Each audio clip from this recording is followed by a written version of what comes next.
sallallahu ala Muhammad sallallahu alaihi wasallam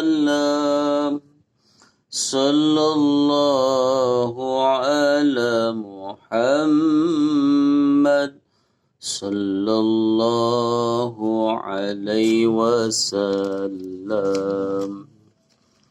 sallallahu ala Muhammad sallallahu alaihi wasallam sallallahu ala Muhammad sallallahu alaihi wasallam. Kepada saudara-saudaraku, jangan lupa kita bersalawat kepada baginda Nabi besar kita Muhammad sallallahu alaihi wasallam.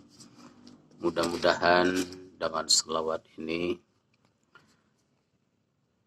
Nabi kita Muhammad sallallahu alaihi wasallam memberikan syafaatnya di yaumil qiyamah nanti. Insyaallah siapa orang yang membaca salawat kepada baginda Nabi kita Muhammad sallallahu alaihi wasallam akan dimasukkan ke dalam surganya Allah Subhanahu wa taala. Amin amin ya rabbal alamin.